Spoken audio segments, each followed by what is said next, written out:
Welcome to today's session.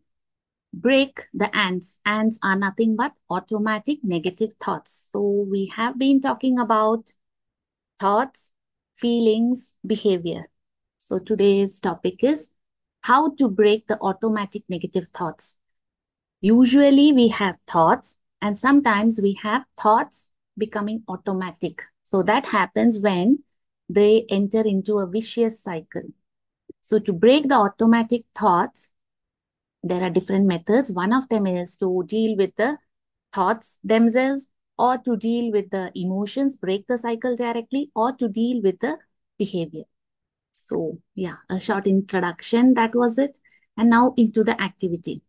Yeah, we already said there are 4 questions to debate.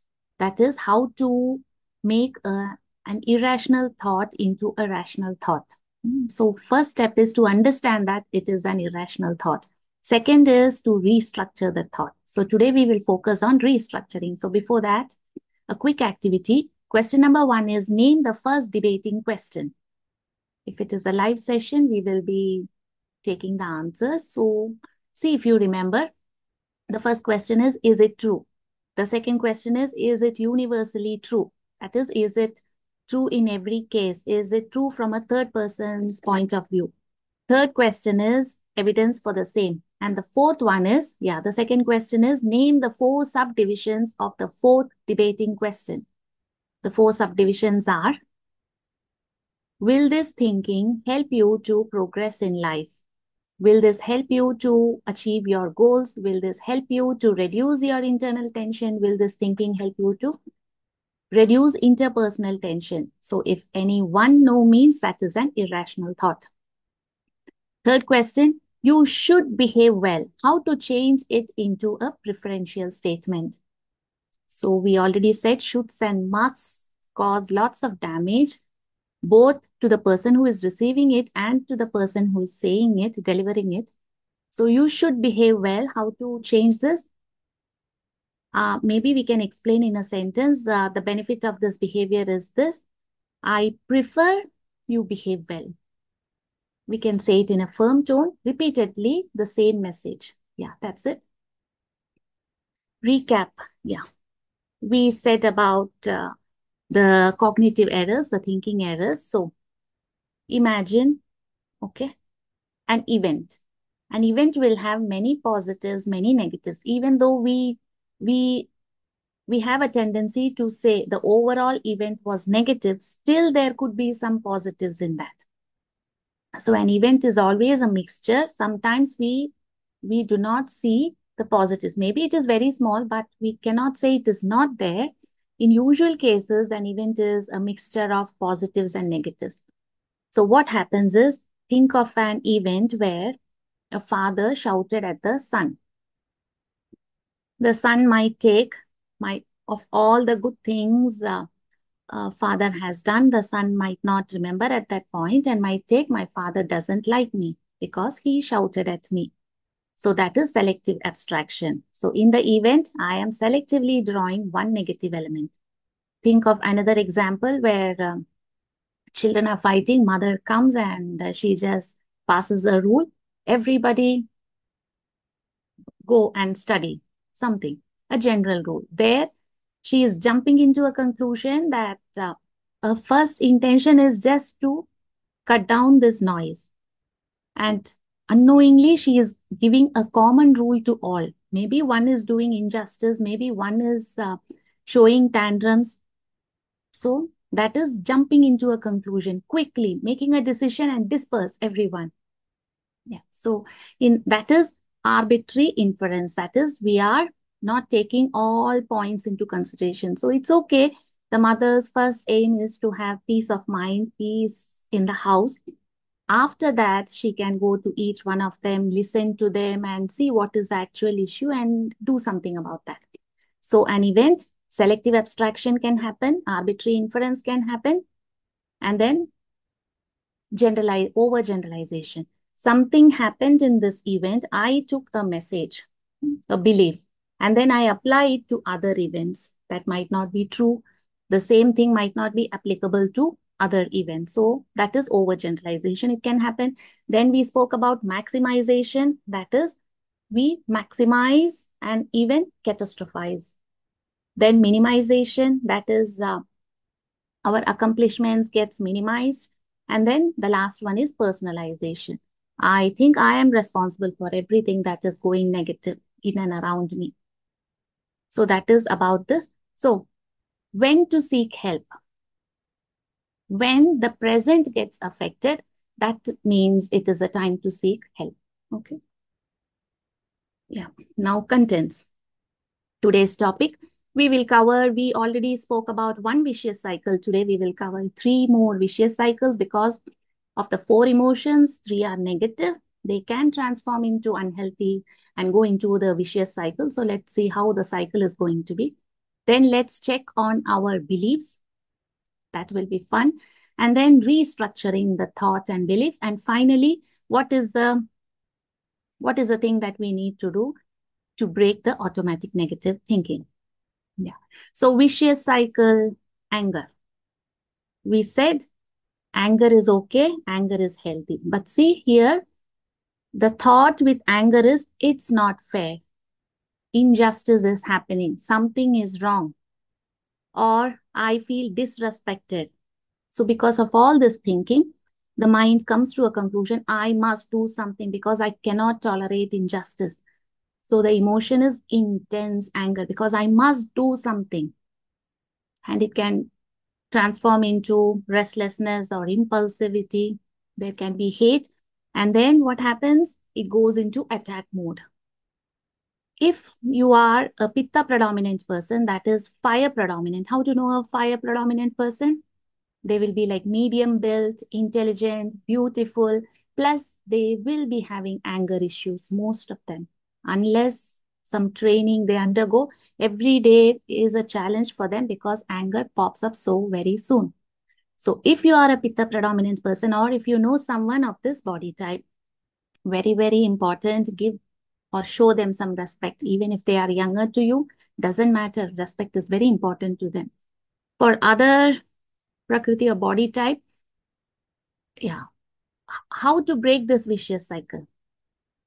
See, in reality, injustice is done according to that person. So already the thoughts are formed, intense anger is happening. The person can go into attack mode, or sometimes due to experience and personal growth, we might not go into attack mode. Instead, we might sublime the energy into a good purpose, which is the best. But how to break the vicious cycle is not at the thoughts, but at the emotion. So we need to learn some technique that will help to get rid of the anger so that we break the cycle there.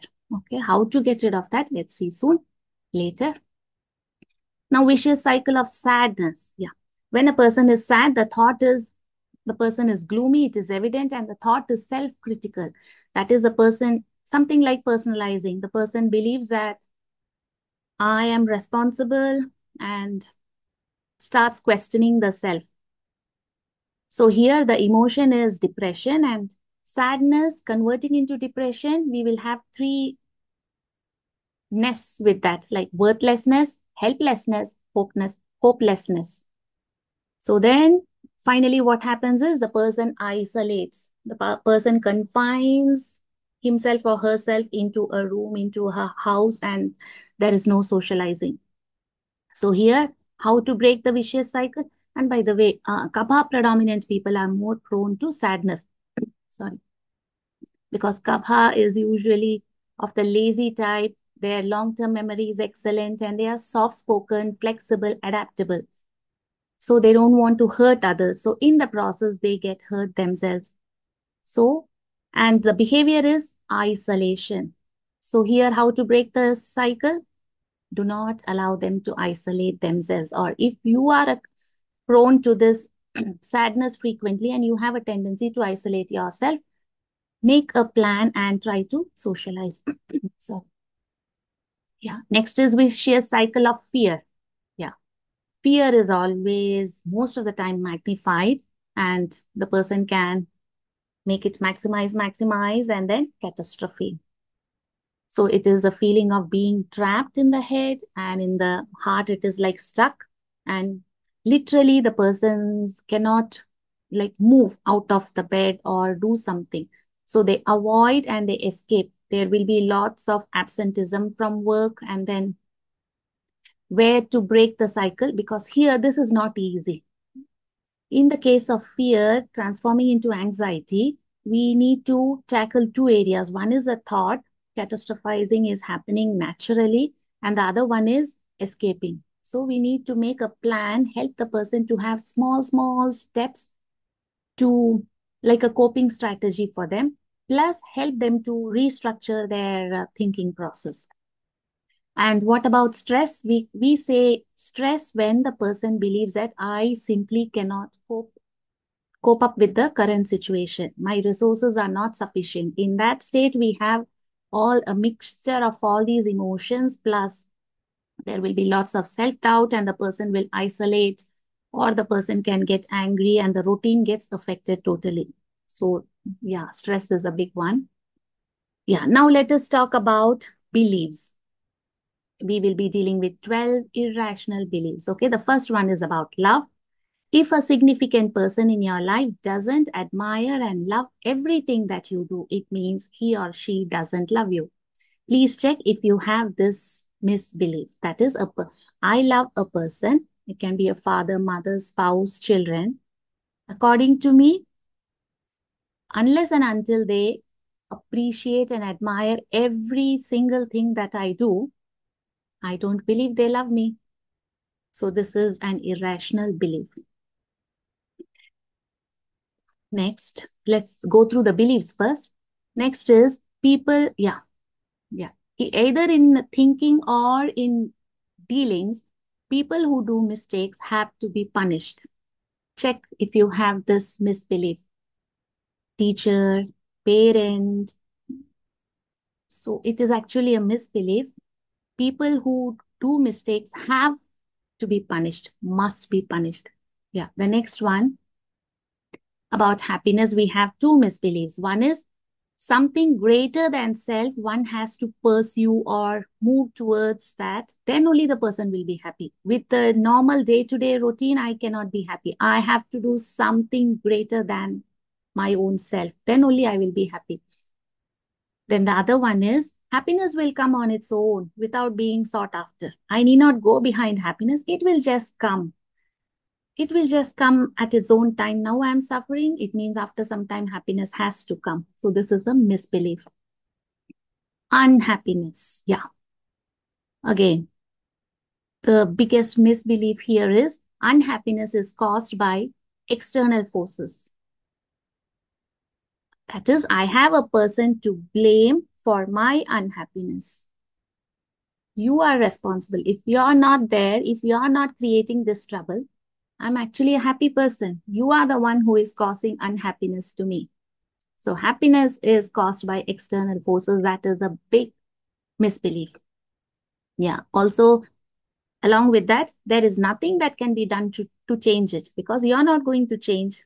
So how will that unhappiness that is caused because of you, how will it change? It won't change. So happiness, is it caused by external forces? Something to think about. The next misbelief is about control. Two misbeliefs here. One is, yeah, this is usually applicable to men. Absolute control over everything I need to have. I need to have absolute control over every single thing. So that is a misbelief. Another misbelief is my thoughts and emotions or feelings are outside my control. So I cannot do anything about my thinking or feeling, because it is happening because there is a reason and I cannot do anything about it. So that is another misbelief. Next one is, yeah, past leads to future. It is true, but if the past is dirty, it means the future will be dirty. Is it true? Is it true? So that misbelief, we have it. For example, in the past, I rejected something. So I have to have this future. So that is a misbelief. Dirty past means dirty future. Yeah. In the very first attempt, in the very first attempt, I need to be good at everything, or else I will regard myself as a failure. In the first attempt, I need to give all the answers, I need to get all the answers. Is it possible? So that is a deep, very, very hidden misbelief. Yeah, the next one is, yeah, it is easy to avoid a negative situation than facing it. It is easy to avoid a negative situation than facing it. So a person who believes this will avoid all negative situations. And there are situations where we have to face it, and in the process, we grow. But this person avoids because that is easy. That might not be right, that is easy. So avoid. Yeah, yeah. Sorry. Yeah. This is, see, two misbeliefs we have. Number one is, if something is against my wishes, something is against my desires, it is horrible. That means I have to fulfill all my desires, or else it is a horrible feeling. The next one is, yeah, if something is dangerous or worrisome, I must be thinking about it all the time. It must be thought all the time. So a big issue is there. We need to find solution, but it doesn't mean that 24/7 in and out, I need to be in that one single thought. So that is, so that this is the misbelief that unless and until I focus all my energy 24/7 into that, I will not get a solution. That is a misbelief. Yeah. So now restructuring. How to do restructuring? These are the 7 options. One is alternative thinking.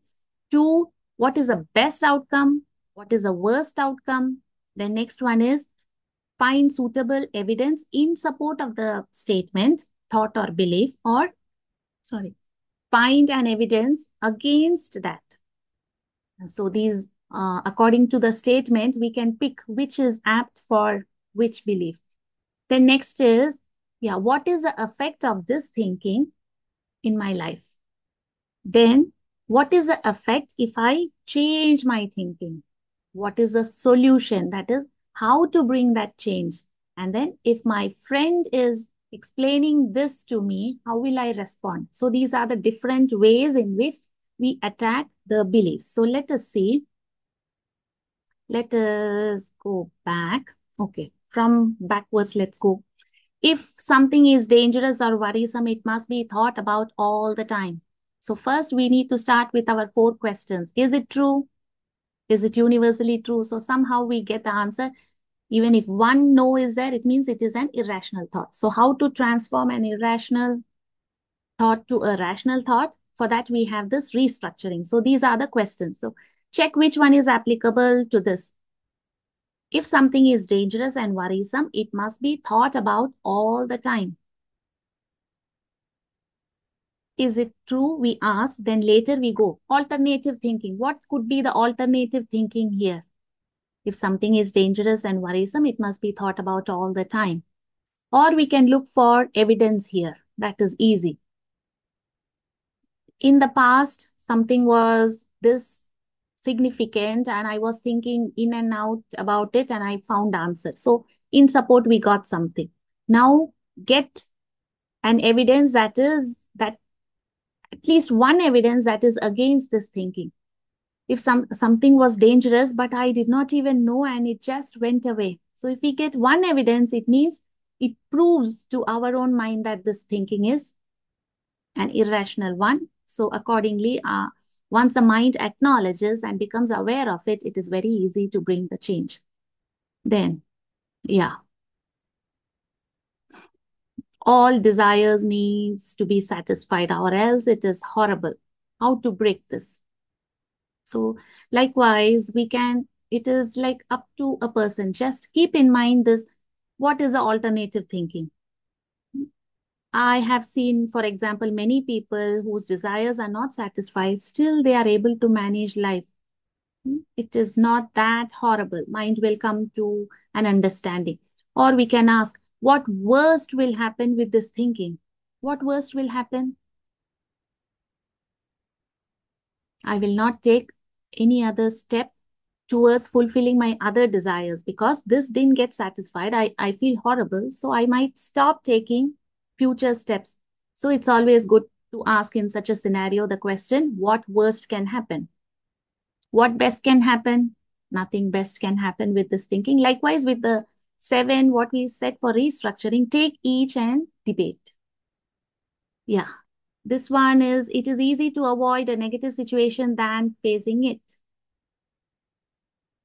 It is easy, but at the same time, it need not be right. Maybe I do not have the resources to face a situation. So if I get the resources, that is, uh, that is here we can go with that effect. What is the effect of this thinking? And how can I change the thinking? What to do about it? What is the solution? So when we think in that direction, we are channelizing our mind to get new resources. Yeah, in the very first attempt, I need to accomplish everything or else I'm a failure.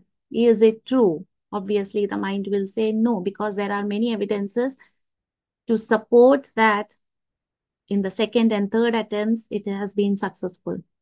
So here, what is the alternative thinking? What is the best? What worst can happen? Apply all these questions and check for yourself which suits the best, and then just help the mind to understand it is an irrational belief. And then once the awareness comes, naturally, we will be able to modify the statement. It is like, it can be customized because my experience is not your experience. So based on that, what is best suited to you, take that and counter it. Yeah, dirty past, dirty future. Again, is it true? And then check what is the evidence, what is the counter evidence.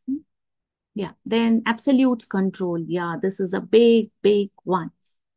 I have to have absolute control over everything in life. If this is the case, what best can happen? Maybe the mind will say, okay, for the time being, people are listening to me, things are okay. What worst can happen? We are unknowingly creating a dependence on us with this controlling parent attitude. So lifelong, will we be there for children, for example? No. So what they need is independence to be on their own. So likewise, find something to debate. So first step is to understand in which one you fall, which is your one or two or many IBs, irrational beliefs, and then through these questions, attack them. Yeah, my thoughts and emotions are outside my control. Yeah. So again, check on your own how you can debate. Unhappiness is caused by external forces. There is nothing that can be done. As long as we believe the other person is responsible, maybe that could be a trigger, but not always that is true. Again, this one has to work on oneself with these questions and get to an answer. Yeah, greater than something for happiness. Yeah, this is easy. We go back to our grandparents, they were more happier than us. Even though money was a factor, they were happy. They had time for everyone. So, like that, give evidence and counter. Happiness will come on its own without being sought after. Yeah, again, check this.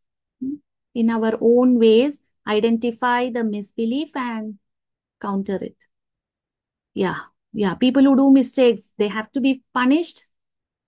Like sayings, we have this. Like if you do a mistake when you're a child, punish so that it will remain. No, punishment is not. Maybe that person knows only one way to rectify. Actually, rectifying is happening or not, we don't know. So there are so many other ways. We need to we can in better ways educate the person so that it becomes their own responsibility that I will not do this mistake. It's no longer our responsibility. So yeah, think over this, especially hitting children. It and the body takes the message. Body's intelligence takes it in a very negative way. And it is often found that children who are subjected to violent hitting or beatings by their parents, when they become parents, they have this tendency. So that is not good. Somehow counter your misbelief. Yeah, about love. Yeah. How will you know a person loves you? There are so many ways: verbally, through gifts, doing together, being together, admiring, not disrespecting, so many ways, and yeah, taking care of your finances or providing you security. Everything comes under love.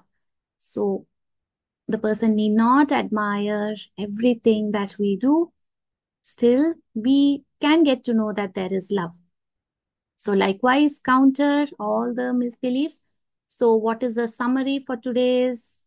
We are actually summing up all the last two sessions and this one together. So what we said is negative thinking can lead to negative feeling, negative behavior. So anywhere we can break this cycle.